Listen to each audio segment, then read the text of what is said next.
About a year and a half ago, there was an event that occurred on September the 18th of 2008 that aroused my curiosity. At the time, I had been watching the markets and watching the business news and also watching the campaigns that were going on electoral-wise for the 2008 elections.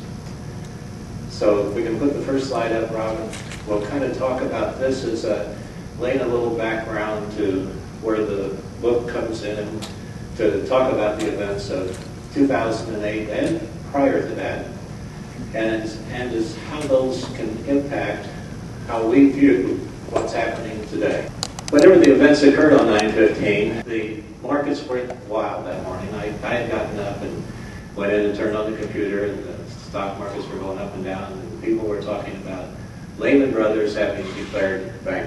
And immediately people started speculating on CNBC about what that would mean, and the first thing that they talked about was AIG. Probably many of you know, within 24 hours, AIG also was basically declared bankrupt.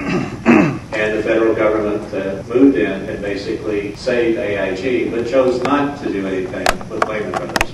Bear Stearns was bailed out effectively by the federal government so that J.P. Morgan could buy them, insulated from what was called toxic assets at the time. But yet in the later case with Lehman Brothers, who was much larger than Bear Stearns, the decision was made by the same federal government employees to let it go.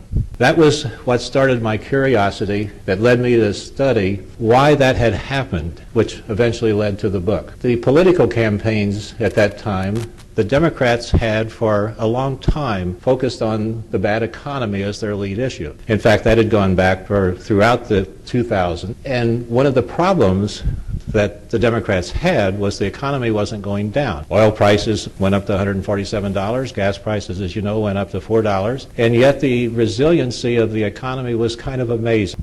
And frankly, the monthly charts showed the economy peaked in June of 2008, even though what we were hearing in the media was a consistent bad economy, comparing it to the worst since the Great Depression. One other factor come into play that really got me curious. The only time that McCain-Palin took the lead in the polls was on the week of September the 8th. And during that period of time, more information was coming out about the Democrat candidate, and Palin certainly gave the McCain team a boost to where this lead occurred and it looked like the trend was changing.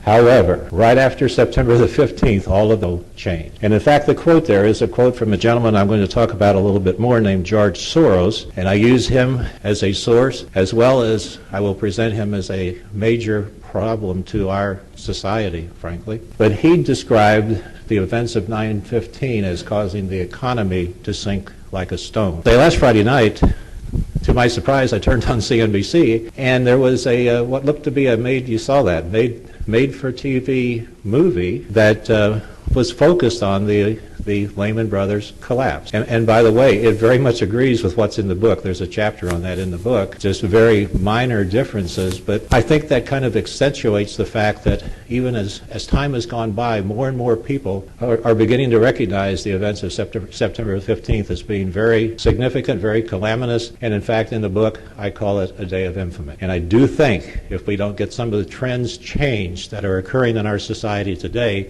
that history very likely will view it the same way, because the economy did sink like a stone. The auto industry just literally collapsed when all that occurred. What I did on this overhead could be the talk all by itself is highlight some of the key things that were absolute surprises to me, things that 2 years ago I had no clue about, but were learned by going through the investigation process. That the housing bubble, and I said to some of you that what I talk about here is controversial, all right? There's no question that the housing bubble and the crisis were not failed Bush policies, but in fact were failed Democrat policies and legislation. There's 4 or 5 or 6 chapters directly aimed at understanding why the housing crisis occurred the way it did. The second thing that was really key that got me into the writing and potentially publishing mode was the discovery that Wall Street was in fact a huge supporter of the Democrat Party and Obama and not the Republicans. And I honestly had thought it was just the opposite, because we tend to identify Wall Street with the Republicans for some reason. In the book I have the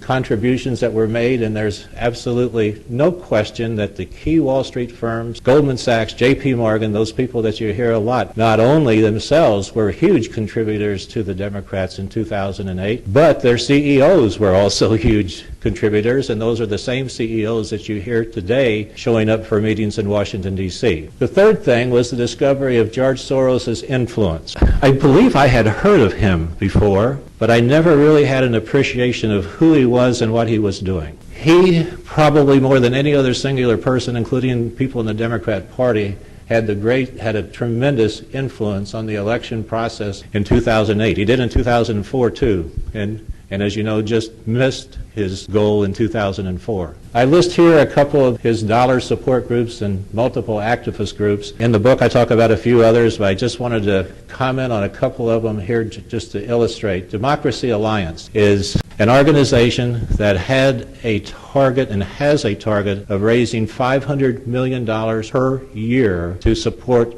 liberal and New World Order type causes. The Democracy Alliance was formed in Phoenix, Arizona by Soros. He had a helper, and he called 70 billionaires and millionaires down there, and to join the Democracy Alliance, you join for $25,000. You have an annual fee of $30,000, and you commit that you will contribute $200,000 minimum to projects that are determined to be appropriate by the Alliance. MoveOn.org, probably most of you have heard about. I skipped SOS because I'm going to do that last in this part. MoveOn.org in the election of 2004 raised $300 million for the Democrat candidates, and MoveOn.org is directly funded and supported by Soros as well as other people. The group in the middle is one that I had never heard of, but it has a definite story to be told.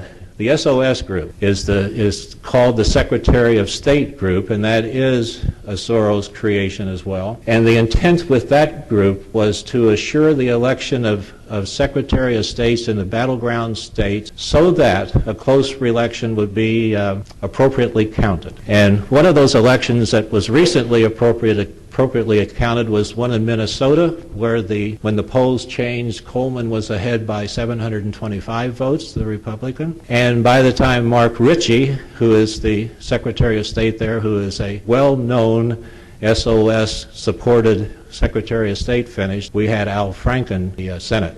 Next was the discovery of the progressive movement. I hate to admit it, but I'm not sure I even knew what a progressive was. In the business world, being progressive is always considered good. And yet, there's another group called progressives today that frankly have built their power structure and radical base to a level of great concern. And we're going to focus overhead on that later. One of the things worth mentioning now that, again, was something new to me, is that in the U.S. House of Representatives there is a caucus called the Congressional Progressive Caucus, which is 83, roughly 20% of the existing U.S. House Representatives who are participating in a caucus that has a totally separate agenda, a radical agenda, versus what the Democrat Party within which they reside would normally stand for. It's probably the difference that you hear between when you hear people talk about the far left versus the blue dogs. Last was the discovery of another group, and being old I remember some of the events of the 60s, but I didn't know that there was radical elements that were referred to by the names Cloward Piven, a man and wife team. Cloward's passed away, Piven's still alive, that basically developed a strategy in the 60s to basically fight and destroy capitalism by overloading the system and in essence breaking the system so that their type of government could be brought into play, which is definitively a socialist Marxist type government. I was absolutely stunned by some of this, to believe that such was going on at some of the highest levels of our government, and yet you don't read it in the mainstream media, and frankly, I had no clue.